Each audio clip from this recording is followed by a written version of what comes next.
Opposition की PDM की एक अजीब और दिलचस्प सूरत हाल बन गई है। एक तरफ पीपल्स पार्टी पर नून लीग मुसलसल तनकीद कर रही है और दूसरी तरफ पीपल्स पार्टी हुकूमत के साथ नरम रवैया इख्तियार कर रही है। गुज़िश्ता रोज नून लीग के सीनियर नायब सदर शाहिद खाकान अब्बासी और JUI के रहनुमा अब्दुल गफूर हैदरी की मुलाकात में यूसुफ रज़ा गिलानी को सेनेट में कायदे हिज़्ब इख्तिलाफ न मानने पर इत्तफाक किया गया। जवाब में पीपल्स पार्टी के रहनुमा नवीद कमर ने बयान दिया कि अगर यूसुफ रज़ा गिलानी को न माना गया तो पीपल्स पार्टी कौमी असम्बली में शहबाज शरीफ को कायदे हिज़्ब इख्तिलाफ न मानने पर मजबूर होगी। और दूसरी जानिब सेनेट में अपोजिशन लीडर यूसुफ रज़ा गिलानी का गुज़िश्ता 3 दिनों में 2 मरतबा स्पीकर कौमी असम्बली असद कैसर से राब्ता हुआ है। पीपल्स पार्टी ने इंतखाबी इस्लाहात पर हुकूमत के साथ हर मुमकिन ताउन करने का ऐलान भी कर दिया है और कौमी असम्बली के उमूर एहसन तौर पर चलाने के लिए नवीद कमर को फोकल पर्सन बना दिया गया है। पीडीएम 4 अप्रैल को इस्तीफों पर पीपल्स पार्टी के फैसलों का इंतजार कर रही है, मगर साथ ही ये भी कह रही है कि पीपल्स पार्टी की जानिब से इस्तीफों की तवक्को नहीं है। तो फिर होगा क्या? पीपल्स पार्टी के सीनियर रहनुमा कमरुज़्ज़मा कायरा साहब हमारे साथ मौजूद हैं। कायरा साहब बहुत शुक्रिया। स्पीकर साहब के खिलाफ आप नो कॉन्फिडेंस लाना चाहते हैं, आप ओपोजिशन कहती है कि हम नहीं मानते उन्हें। गिलानी साहब ने 2 दफ़ा राब्ता कर लिया। नवीद कमर साहब को पार्लियामान को खुश उसलूबी से चलाने के लिए फोकल पर्सन कर दिया नामजद और साथ ही इंतखाबी इस्लाहात के लिए उन्होंने कहा कि हम बात करने को तैयार हैं। पीडीएम तो कह रही है इस हुकूमत से किसी चीज़ के लिए बात करने को तैयार नहीं है क्योंकि ये धोखा देते हैं। देखिए शाहजेब साहब, पहली बात तो ये है कि अगर कोई ये लफ्ज इस्तेमाल करता है तो मैं उस इस्तेमाल करने वाले की मजम्मत करता हूँ। पीपल्स पार्टी धोखे देने वाली जमात है, मैं मजम्मत कर रहा हूँ। नहीं, वो हुकूमत के लिए कहते हैं, मगर हाँ लीडर ऑफ द ऑपोजिशन के लिए वो जरूर कहते हैं कि आपने उन्हें धोखा दिया। ये भी कह रहे हैं वो, मगर वो कह रहे हैं इस हुकूमत के साथ कुछ करने को तैयार नहीं है क्योंकि इस्लाहात के नाम पे धोखा देते हैं। देखिए मैंने गुजारिश की, जरा मुझे थोड़ा सा मौका दीजिए। पहली गुजारिश ये है कि किसी जमात को दूसरे को ये कहने का हक नहीं है कि वो ये करे और वो करे और वो कंडीशनलिटीज लगाए। न पीपल्स पार्टी किसी को शर्तें लगा सकती है, न कोई पीपल्स पार्टी पे शर्तें आयद कर सकता है। हम सब इक्वली बैठे हैं और इस पीडीएम के अंदर ये तय हुआ था। मैं शायद खाकान साहब की खिदमत में भी अदब से अर्ज करूंगा कि ये तय हुआ था कि हम, और ये तयशुदा असूल है कि इसमें कसरत राय से फैसले नहीं होने, इसमें इत्तेफाक राय से फैसले होने हैं। और ये बहुत दिनों से हम सुन रहे हैं, कुछ मेंबरान इस तरह की गुफ्तगू करते हैं कि अगर किसी जमात को रहना है तो ये करना होगा और वो करना होगा। ये किसी की चॉइस नहीं है, कोई यहाँ मास्टर नहीं है, कोई किसी को डिक्टेट नहीं कर सकता। न मैं किसी को कर सकता हूँ, न कोई मुझे कर सकता है। हम सब इक्वल हैं। हमें सबको अपने लफ्जों पे कंट्रोल रखना चाहिए और अपने लहजों का ख्याल रखना चाहिए।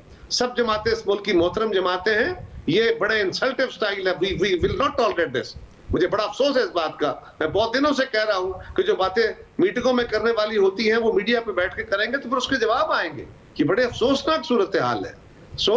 गुजारिश ये है कि मगर कल भाई साहब ने टाइम मांगा था, 5 को हमारी मीटिंग हो रही है शाहजेब साहब, उसमें ये इशू रिजॉल्व हो जाएगा, सेटल हो जाएगा, जो भी इसका सब कैसे रिजॉल्व होगा क्योंकि वो तवक्को किए हुए हैं कि आप लोग इस्तीफा दें। वो कह रहे हैं पीडीएम के फैसलों की पासदारी करें। कल अब्बासी साहब ने हमारे शो में कहा है कि अगर नहीं करेंगे तो फिर आप साथ नहीं चल सकेंगे। मगर वो साहब कोई अकले कुल हैं? अब्बासी साहब कोई फाइनलिटी रखते हैं पीडीएम के अंदर, या कोई एक जमात पीपल्स पार्टी कोई फाइनलिटी रखती है कि हम जो कहेंगे वो माना जाएगा? तो कैसे आपको लग रहा है कि JUIF और नून लीग मिलकर आपको कॉर्नर कर रहे हैं पीपल्स पार्टी को? देखिए, अगर कोई इस तरह करने की कोशिश, अगर आपका ख्याल दुरुस्त है तो ये सवाल है, नामुनासिब काम है। सवाल है नहीं, अगर आपका सवाल है, मेरी तनिस्ब में ऐसा नहीं होना चाहिए। अगर कोई ऐसा कर रहा है तो दूसरी गुजारिश यह है कि हम अपनी CEC के अंदर ये बातें रखेंगे। CEC से पहले इस तरह की गुफ्तगू टेलीविजनों पे बैठ के प्रेशर बिल्ड करना, ये बड़ी अफसोसनाक बात है। कैसा? मगर वो तवक्को किए हुए हैं, मगर अब वो साथ ये भी कह रहे हैं कि हमें तवक्को कमी है कि आप मुस्ताफी होंगे क्योंकि एक लीडर ऑफ द ऑपोजिशन की छोटी सी सीट के ऊपर आप नहीं माने। मगर जब स्पीकर से राब्ता कर लिया, फोकल पर्सन बना दिया नवीद कमर साहब को, इंतखाबी इस्लाहात पर बात कर रहे हैं, तो फिर इन्हीं असेंबली से इस्तीफा कैसे देंगे?